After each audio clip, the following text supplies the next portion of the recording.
Cerebral palsy, या हम कहें कि दूसरी भाषा के अंदर जिसको हम कहते हैं लिटिल डिजीज, या एक आम भाषा में समझने की कहें तो उसको हम कहते हैं बच्चों का लकवा।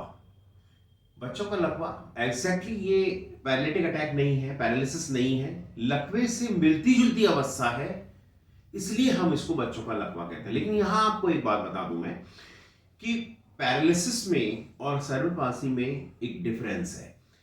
पैरालिसिस जिस व्यक्ति को हुआ है वो व्यक्ति पहले सभी काम किया करता था, वो चलता भी था, बोलता भी था, बैठता भी था। लेकिन जिसको सेरेब्रल पाल्सी हो रखी है वो बच्चा बैठता नहीं था, बैठता नहीं है, चलता फिरता नहीं है, बोलता नहीं है।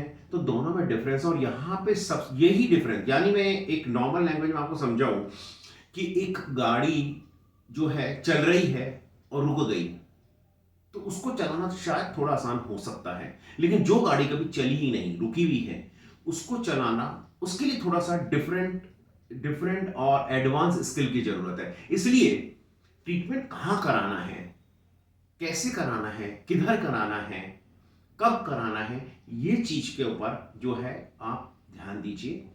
बेस्ट स्किल में होनी चाहिए। दूसरी बात मैं एक और बता दूं आपको कि एक जनरल दिमाग में ये है कि सुनने में आता है, या बात सही भी है, कि सेरेब्रल पाल्सी जो है इनक्योरेबल है, लाइलाज है। बिल्कुल सही बात है, इनक्योरेबल है ये।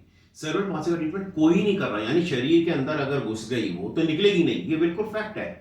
तो कोई निकाल भी नहीं रहा, कोई ट्रीटमेंट उस चीज का नहीं कर रहा है। ट्रीटमेंट इस चीज का किया जा रहा है कि सेरेब्रल पाल्सी के कारण से जो बच्चे में तकलीफ आ गई, तकलीफ इन द सेंस बच्चा बैठ नहीं पा रहा, खड़ा नहीं हो पा रहा, चल फिर नहीं पा रहा, तो इलाज उस चीज का किया जा रहा है।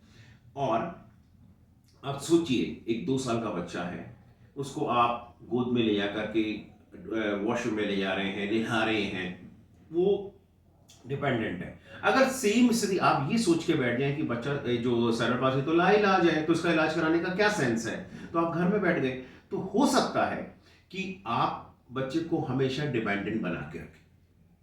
जब वो 15 साल का हो गया तब उसको आप वॉशरूम में ले जा रहे हैं, तो एटलीस्ट हम आज इतना करें कि उसमें ये ट्रीटमेंट दें कि बच्चा जो है डिपेंडेंट ना रहे, इंडिपेंडेंट बन जाए, ताकि कल को किसी के ऊपर निर्भर ना रहे।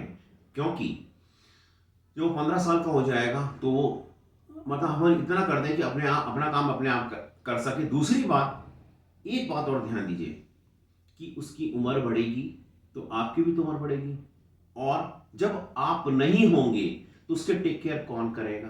तो एटलीस्ट इतना हम उसको मना दें कि अपना काम अपने आप से कर सके, इंडिपेंडेंट रह सके। Thank you very much.